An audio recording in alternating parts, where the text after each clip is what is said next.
Hello विद्यार्थी मित्रों, very good morning. Shri हीरपरा कन्या प्राथमिक विद्यालय कालावड़। विद्यार्थी मित्रों, આપણે कक्षा 6 ની अंदर हिंदी ની इकाई 2 जे अनूठे इंसान हमने पढ़ा था, उसमें 2 प्रसंग हमें दिए गए थे। एक था नेपोलियन का और एक था गांधी जी के साथ। जो कुमुदी नाम की लड़की है वो देश प्रेम के लिए सब कुछ अपना दान दे देती है, जैसे कि सोने की चूड़िया, सोने के बेंगल, सोने का हार और सोने की बूटी। तो ये हमने देखा था कि देश प्रेम से अधिक कुछ भी नहीं है। तो नेपोलियन के प्रसंग में हमने क्या देखा था? वो नेपोलियन बचपन से ही बहुत नेक और सच्चा इंसान था। उसने बचपन से ही यही सीखा था कि हमेशा सच्चाई का डटकर सामना करना। तो हमने वो भी देखा था कि नेपोलियन एक अमृत बेचने वाली लड़की के साथ टकराता है और उसके सारे अमृत कीचड़ में पड़ जाते हैं, लेकिन नेपोलियन अपनी खिसा खर्च से उस लड़की की मदद करता है। तो हमने ये भी देखा था। उसके बाद शब्द समझूती यानी शब्दार्थ हमने देखे थे, जो मैंने कहा है आपको वो हिंदी की बाकी बुक में हमें लिखने हैं। उसके बाद अभ्यास आता है जिसमें प्रश्नों के उत्तर देने हैं। जो इकाई हमने पढ़ी है उसमें से ही प्रश्न के उत्तर ढूंढकर हमें लिखना है। उसके बाद प्रश्न नंबर 2 आता है। प्रश्न नंबर 2 में क्या है कि उदाहरण हमें दिया गया है। उदाहरण के अनुसार हमें क्या करना है? वर्ण से बने 2-2 शब्द हमें लिखने हैं। वर्ण यानी शब्द से बने हुए 2-2 शब्द हमें यहाँ लिखने हैं। जैसे कि द प्लस ध से बनता है ध, जो संयुक्ताक्षर यानी के जोड़िया शब्द, जेने आपणे गुजरातीनी अंदर कहीए जोड़िया शब्द। तो जे आ पाछळथी जे जोड़ियो शब्द बन्यो छे एनो उपयोग करी अने आपणे शब्द बनाववाना छे, जेने आपणे एक उदाहरण અહીં આપી દીધું છે શુદ્ધ। तो बीजું उदाहरण बनशे आपणे बुध, जे डबल ध जोड़ियो ध थी बनशे बुध।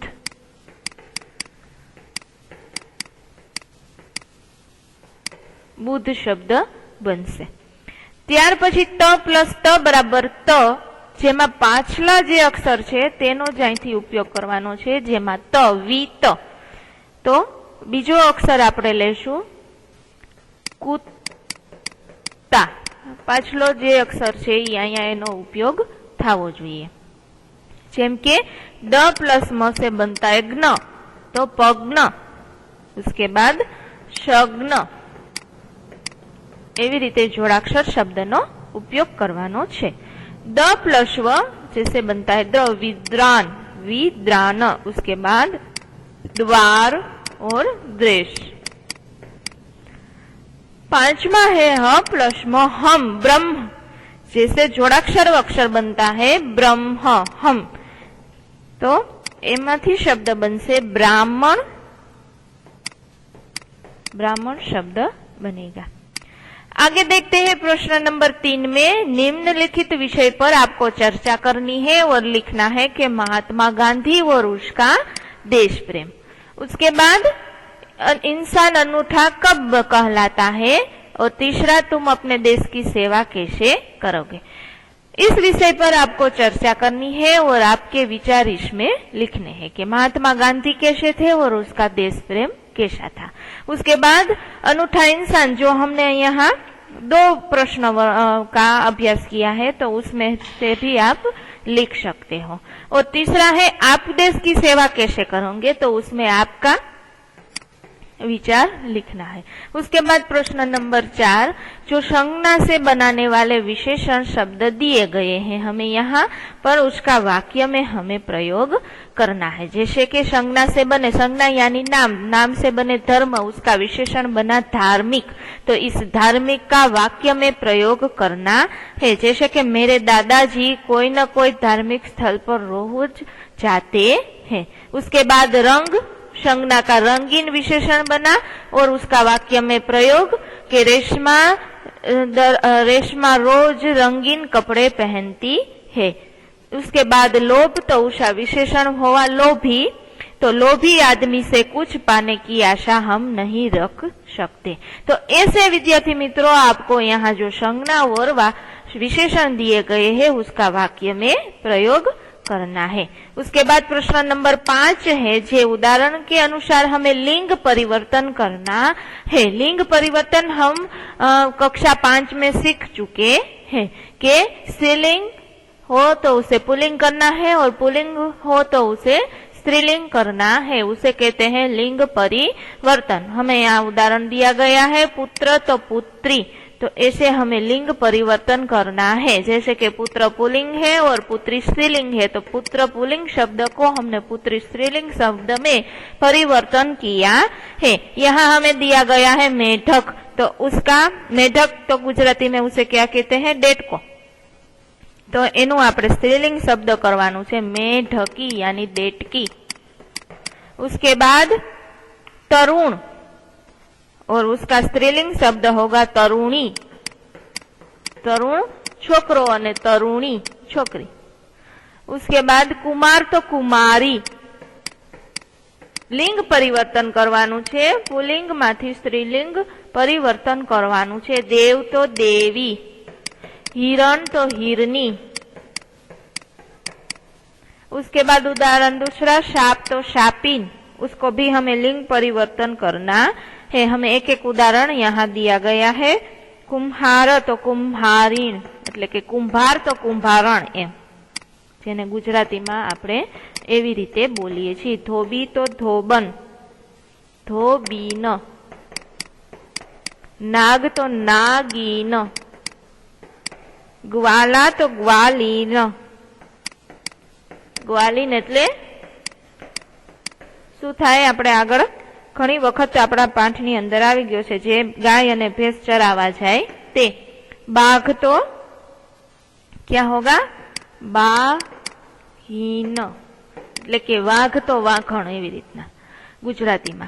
પછી ઉદાહરણ છે ત્રીજું, મોર તો મોરની, તો શેર તો શેરની। उसके बाद जादूगर तो जादूगरनी। लिंग परिवर्तन ज करवानुं छे बधाईमां। मास्टर तो मास्टरनी। डॉक्टर तो डॉक्टरनी। ऊंट तो ऊंटनी। तो विद्यार्थी मित्रों, यहाँ हमने लिंग परिवर्तन किया है। स्त्रीलिंग हो तो पुल्लिंग और पुल्लिंग हो तो स्त्रीलिंग। उसके बाद हम आगे देखते हैं प्रश्न नंबर 6। उसमें हमें क्या करना है कि प्रश्न नंबर 5, એટલે કે जो भी हमने हमें देखा कि लिंग परिवर्तन, बराबर, तो उसका वाक्य में प्रयोग करना है। जैसे हिरण तो हिरनी, तो हिरण का भी एक वाक्य बनाइए और हिरनी का भी एक वाक्य बनाइए। जैसे कि हिरण दौड़ रहा है, हिरनी दौड़ रही है। पुत्र का भी वाक्य बनाइए, पुत्री का भी। राहुल राजीव गांधी के पुत्र है, इंदिरा जी जवाहरलाल जी की पुत्री थी।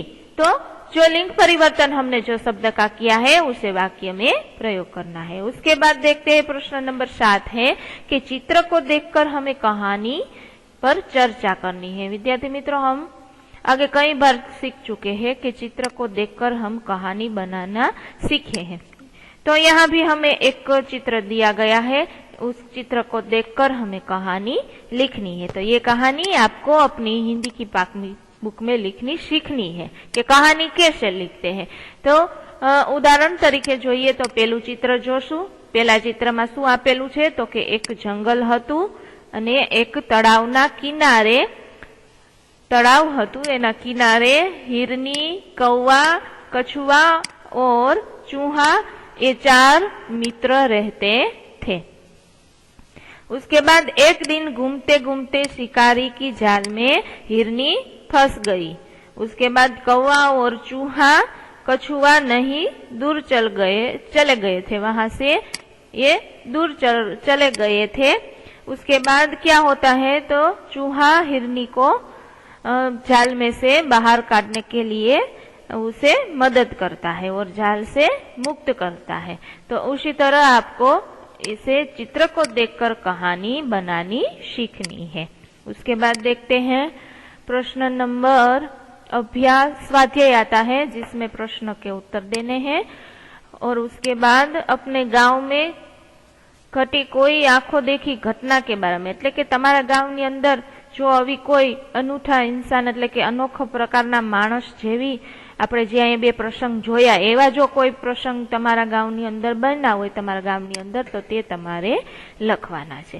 પછી इस इकाई એટલે કે જે अनूठे इंसान की इकाई हमने पढ़ी उसके आधार पर अपने मित्रों से पूछ के 5 वाक्य कि इस इकाई में आपने आपके मित्र को क्या अच्छा लगा तो वो 5 वाक्य आपको लिखने हैं। प्रश्न नंबर 3 है विराम चिन्हों का उपयोग करके परिच्छेद फिर से लिखिए। विद्यार्थी मित्रों हम विराम चिन्हों पहले सेमेस्टर में सीख चुके हैं और उसका उपयोग करके इसका फिर से लिखना है और गुजराती में अनुवाद करना है। जैसे कि हम सीखते हैं यहाँ दुर्गामती बचपन से ही बहादुर थी, उन्हें युद्ध करने में अपूर्व धैर्य दूरदर्शिता अटूट साहस और स्वाभिमान जैसे गुण विरासत में मिले थे। जहाँ वे सुशील कोमल अति सुंदर और भावुक थी वहीं दूसरी ओर से वीर साहसी और अस्त्र शस्त्र चलाने में भी निपुण थी। शिकार खेलने में उन्हें विशेष रुचि थी। वे तीर और बंदूक का अचूक निशाना लगाने में भी कुशल थी। સૌપ્રથમ આપણે એને ગુજરાતીમાં અનુવાદ કરશું કે દુર્ગામતી બાળપણથી જ બહાદુર હતા, અહીંયા આવશે ફૂલ સ્ટોપ।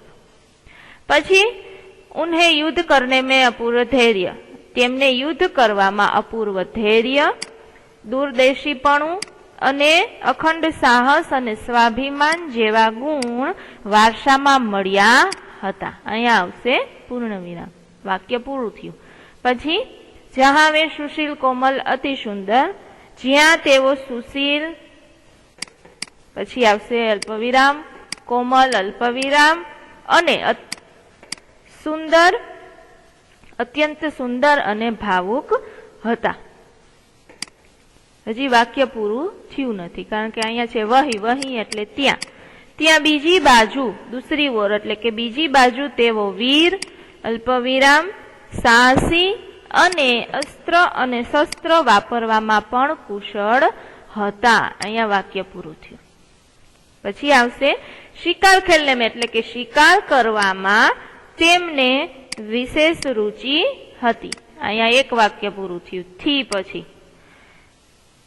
તેઓ તીરથી અને બંદૂકથી નિશાન તાકવામાં પણ કુશળ હતા, અહીંયા વાક્ય પૂરું। તો આવી રીતે વિરામ ચિહ્નનો ઉપયોગ કરી અને આપણે વાક્યને ગુજરાતીમાં અનુવાદ કર્યું।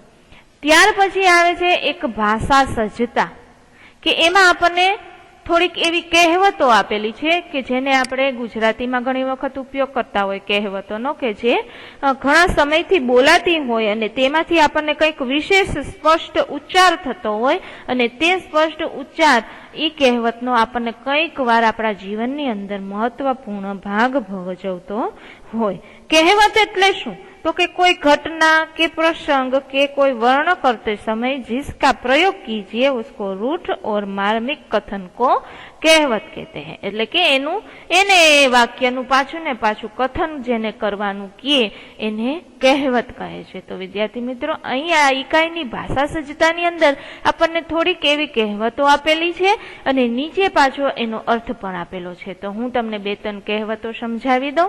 આને કોઈ લખવાની જરૂર નથી પણ આને સામાન્ય જ્ઞાન તરીકે આપણને ખાલી જાણકારી માટે આપેલી છે કે કહેવતો કેને કહેવાય। આપણે ઘણી વખત કહેવતો મોટા આપણા ઘરના વ્યક્તિ હોય એની પાસેથી સાંભળતા હોઈએ છીએ। તો જોઈએ पहली कहेवत है आये थे हरिभजन को ओटन लगे कपास। हवे आनो अर्थ आपने नीचे आपेलो छे कि तुम्हें छात्रावास में इसलिए भेजा था कि तुम परीक्षा में प्रथम आ सको, पर तुम्हें तो यहाँ रहकर भी बेकार की बातों में समय बर्बाद करना शुरू कर दिया।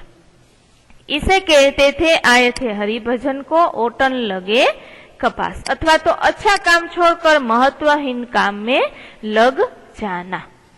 भणवा माटे आपणे शाळानी अंदर मोकले छे परीक्षामां प्रथम आववा माटे, पण आपणे बीजुं ज काम मंडीए करवा अने समय बर्बाद करी नाखीए त्यारे आ कहेवतनो हिंदीमां उपयोग कर्यो छे अने आपणे समजाव्युं छे के आपणे શું કરવા આવ્યા હતા અને એ મહત્વનું કામ છોડી અને વગર મહત્વનું કામમાં લાગી જાય છે।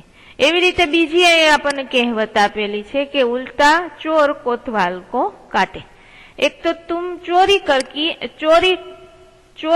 की और ऊपर से मुझे ही डांट रहे हो, इसे कहते हैं उल्टा चोर कोतवाल को डांटे। આનો મતલબ શું થાય છે વિદ્યાર્થી મિત્રો? આપણે જ ખરાબ કામ કરીએ છીએ અને પાછો બીજા ઉપર આપણો છે એ દોષ ઠાલવી દઈએ છીએ। એટલે કે અપરાધી દ્વારા નિર્દોષ કો ધમકાના, એટલે કે પોતે જેને ચોરી કરવાનો અપરાધ કર્યો છે તો પોતે તને કઈ દોષ લાગતો નથી પણ બીજા નિર્દોષ માણસને ધમકાવા લાગે છે। તો આવી કેટલી બધી કહેવતો વિદ્યાર્થી મિત્રો આપણા પાઠ્યપુસ્તકની અંદર આપેલી છે। તો આ પાઠ્યપુસ્તકને તમે શાંતિથી ખોલજો અને એમાં જે કહેવત છે તેને શાંતિથી વાંચજો અને એનો અર્થ પણ આપણને સરસ મજાનો દરેક કહેવતોની નીચે આપેલો છે કે આમ બોલવાથી આમ કહેવાથી શું થાય છે તો તે તમે શાંતિથી વાંચવાનું રહેશે। તો અહીં આપણી આ ઇકાઈ અનોઠે ઇન્સાનને પૂર્ણ કરીએ છીએ। Thank you.